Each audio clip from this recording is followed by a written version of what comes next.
Hello developers, welcome to day 8 of the 30 days of JavaScript challenge. Today marks another opportunity for us to tackle challenges and deepen our understanding of JavaScript concepts. Let's dive in and make the most out of this learning journey. Today's challenge says, given an array of functions, this one here, return a new function, fn, that is the function composition of the array of functions. Then it goes on and explain about the function composition. Then it continues and say you may assume each function in the array accepts one integer as input and returns one integer as output. So that is the today's challenge. So there's some examples here. So example 1, there's an array of function called functions. It takes 3 functions. The first function adds 1 to the input. The second function squares the input, and the third function doubles the input. So if the input is the number 4, it will execute this function from right to left. So it will start with this one here. It will say 4 times 2, that is 8. Then it will square 8 to get 64.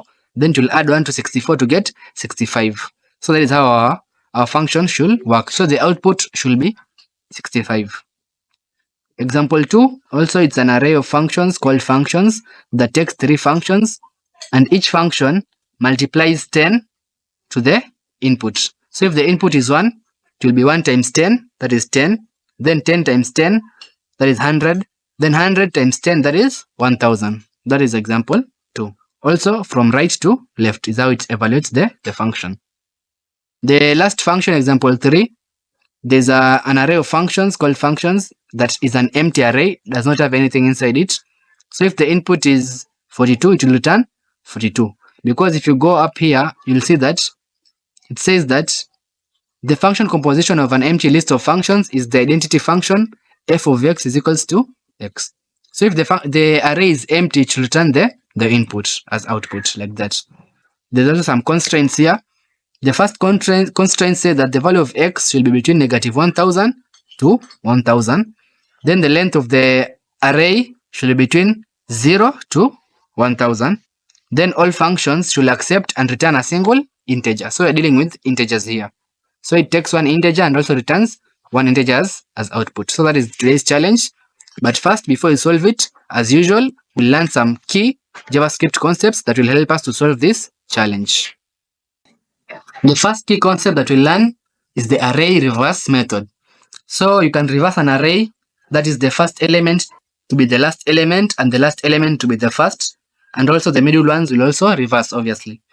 So to see it in action, you can, let's say I have an array of numbers. I called it numbers. So if I want to reverse the order of these elements here, I can use the array reverse method, and it is like this. So I'll say numbers dot reverse, like that.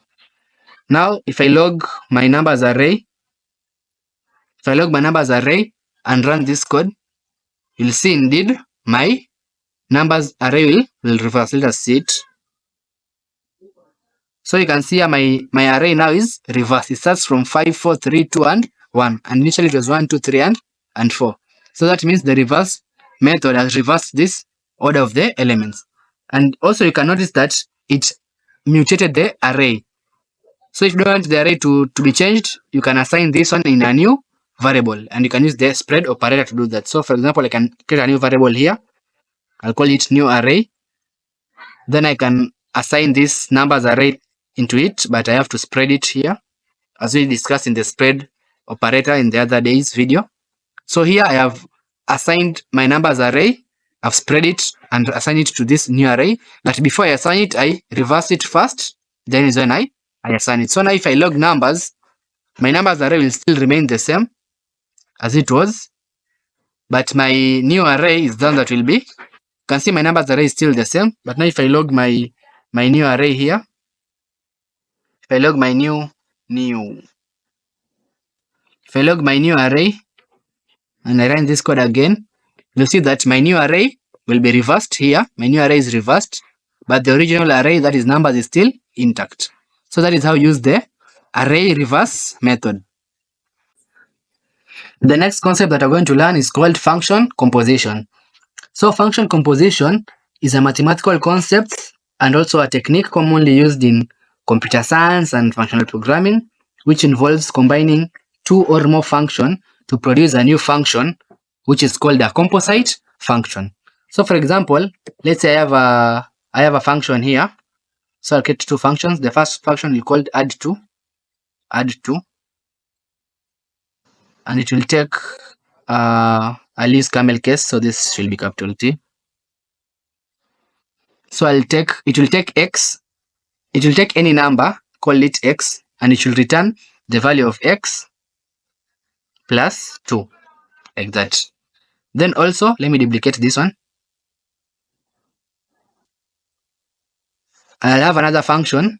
I'll call it multiply by 3. So it will be multiply by 3, like that, which also will take a number x and will return the value x multiplied by 3, like that. So yeah, now I have two functions here. Then I'll create my composite function. I'll call it composite. So I'll say composite, like that. I have to add the function keyword here. So it will be function composite. You can just give it any name. So yeah, now this composite function will take two functions as arguments. So it will be f and I'll call them f and g. Then it will return a new function. Like that. And this function will take number x. Then it will return the execution of, first I'll call g with x, then the results, this result I'll call with f, like that. So here you can see I've called the two functions. First I'll start calling g, then the result I'll call it with f, like that. So let me just call it so that you can see it in action. So I'll call composite. I'll call it with these two functions that I have here, add2 and multiply by 3. So depending on which function wants to be executed last is how we'll arrange them. So if I want it to multiply 3 first, then to add 2, here I'll start with writing add 2, then I finish with multiply by 3. Because you know that our composite function executes from right to left. So this one is done, that will start. This one multiply by 3 will start. Then the answer will be passed to this add by 2. So yeah, but since you know this one returns a function, you can store it in a variable, because we already talked about treating functions as first class citizen. So I can just call it any name. Let me just call it new function, like that. So yeah, then I can now call this new function with the value, let's say 4, and also want to log it. So let me log this value first. So yeah, so since I call this new function the value of 4, this 4 will first be passed to this multiply by 3 function, as you can see here. Then it will be 4 multiplied by 3, that is 12. Then that 12 will be passed to this outside function, that is add 2. So it will be 12 plus 2, that is 14. So let me run this code so that you can see it. So you can see in the terminal it says 14. And that is how you that's how you create a composite function. So just to repeat, a composite function is just a combination of one or more functions. This one I just use two functions for simplicity, but it can go even 3, even 4, even 5 functions, depending on how many number of functions wants to make them composite. And this is what we call function composition. Now that you know about function composition, we can comfortably solve this challenge here. So you can see I've written these 3 test cases here and I have logged them. So these are just these examples that we had here. I've just written them here. The 3 example 1, example 2, example 3. Then I've logged them with the values that they were called within the example. But you can see now in the function here, I didn't do anything.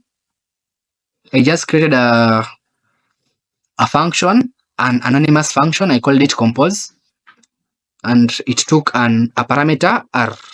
As you can see in this challenge, it says given an array of functions, return a new function fn that is the function composition of the array of functions. So I've created a function here, I've called it compose. And this function takes an array of functions, and you expect this function to return. We expect it to return. So let us start solving this challenge.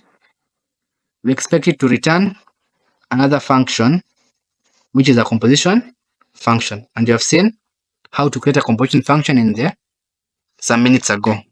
So yeah. So this composition function will take an integer x and return a function called with this integer. But now here we have an array of functions, not just separate functions that are in an array. So to get each individual function, we first have to loop through this array. And since we have learned about the function composition, we have to execute functions starting with the last function coming to the first. So we have to loop this array starting from the last item of the array coming to the first item. So we loop array in the reverse order. So I'll first use the C for loop. So I'll say let I is equals to, now here our I will be the last item of the array. That is array dot length minus 1. That will be our I. Then the condition will be as long as I is greater than or equals to 0, and our update will be decrementing. Since you're starting from the last index coming to the first. So like this first example, there are 3 items. So the last index is 2. So it will be 2 in the first iteration. In the second iteration it will be 1. Then the last iteration it will be 0. So that's why we are decrementing. So yeah. So now since you have access to all this, to each item, array index I, for each item you can access each function like this. So for each function, starting with the last function, you want to call that function. We know that these items are array. That's why I treat this array index I as a function. So this function, I'll call it with the value x. Then the results, I'll assign it to a variable x, like that. So in the next iteration, the next function will be called with this x, like that, and it will repeat and so on and so forth. But also, I have to, since this is a function, I have to return the value of x after the iteration after I finished looping through all the 3 functions, and to return x, like that. So before I run this code, let me just explain it. Let me explain it using this first example here. So for this first example, the array, this array here, has 3 functions. The first function adds 1, the second function squares the number, and the third function multiplies the number by 2. So since this array will be here, I'll loop through that array. I'll loop through that array here in this for loop. I'll start with the last index. Array.length minus 1 is the last index of this array. So for this example here, this is index 2. So index 2 is this function here that multiplies by 2. So I'll call that function with the value x. And for example 1, x is 4. So it will be 4 will be called with this function. This function doubles the number So it will be 4 times 2, that will be 8. So 8 will be stored to this function x. And the first iteration is over. It will go to the next iteration. It will decrement 2 to 1 and go to the next iteration. Next iteration is this second function here that squares the number. So the number here is x. The value of x is now 8. So it will be 8 squared, that is 64. And the iteration will be over. So the value of x will now be 64. So in the last iteration, it will be x plus 1. That is 64 plus 1. And it will return 65. So that's why you expect this first example to return 65. So let me just run this code to confirm.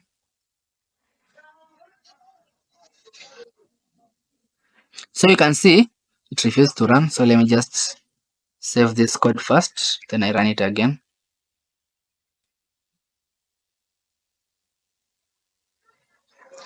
So yeah, you can see in the console, the first example yields 65.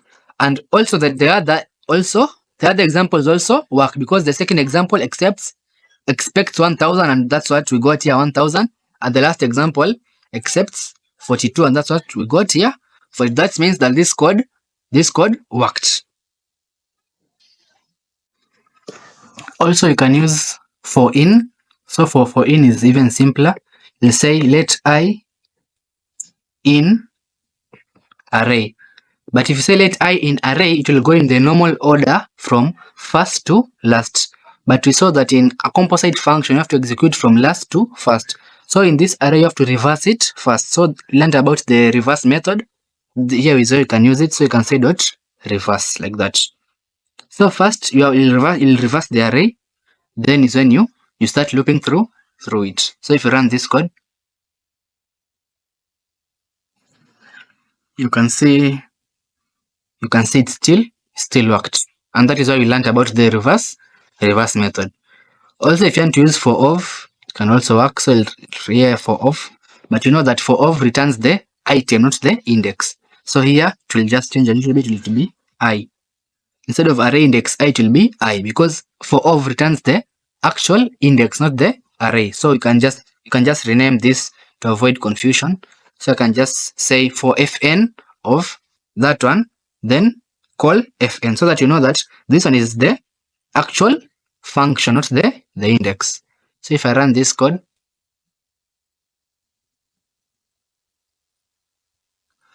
you can see it also worked. So yeah, you can. There's also a method that I learned it today. It's called reduceRight. There's a method called reduceRight. I believe yesterday we learned about the reduce method. Now there's a method called reduceRight. It works similar like the reduce. Let me just show you how the reduceRight will work in this example. So in yesterday's challenge, we learned how to use the reduce method. I'll just remind you. Let me just clear this first. We said that reduce, it's an array method first, so you can just call it in any array. So I'll call it in this my array here. So it's a reduce method, and it takes a callback function, and initial value of the accumulator. So in this case, initial value will be x. This is the start value of the accumulator. So this is a callback function. I'll just call it fn. Yeah. And this callback function, let me define it here. This callback function, so I'll just say function fn. So this callback function, it takes an accumulator, item, index, and array as parameters. I think yesterday we saw this, and we saw how we can use this reduce method to calculate the sum of numbers in an array. So in this example, you don't need the index and the array, so I'll just omit them like that. So I have access to each item of the array, and in this case, I know each item is a function. So I can just say each item is a function. Then I can call this function. I can call it, since I know it's a function, I can call it with the accumulator like that. Then I can just return it. So I can just do something like this. So also this I have to return this one also. Return. So this function, in this here, I just use the array reduce method, which takes a callback function and the start value of the accumulator. And this callback function that I've defined it down here takes an accumulator, item, index, and array. But in this example, you don't need the index and the array, you just need the item. And I named it f because I know each item in this array here, each item is a function. That means I can call that function. So I'll call this function with the value of the accumulator. So this is the start value of the accumulator x.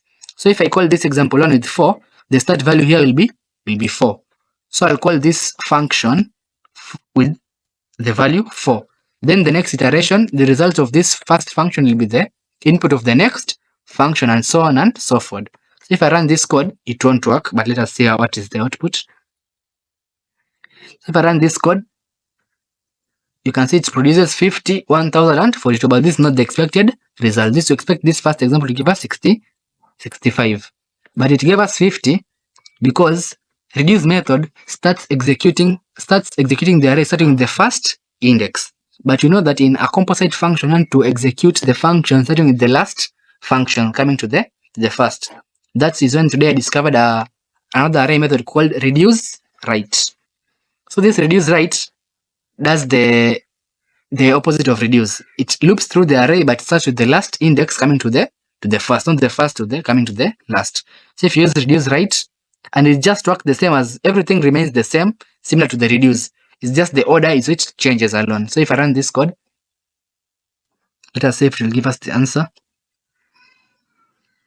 You can see indeed it gave us the correct answer. So yeah, this is the solution that I found.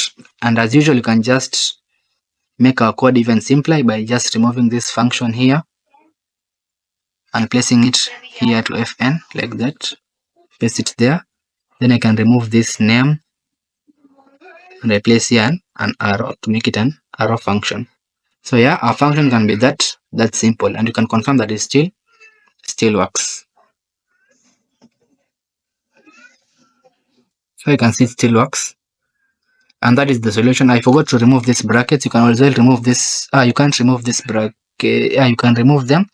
Yeah, you can remove this brackets. So if I save, there's still an error. Remove this return keyword and also this semicolon. So if I save this code, there should not be an error here. So you can see the reduce is just a one line, and this is the accumulator X. And you can still confirm it still works. You can see it still works. So yeah, this is the solution that I found for today's challenge. See you in the next challenge tomorrow. Peace out.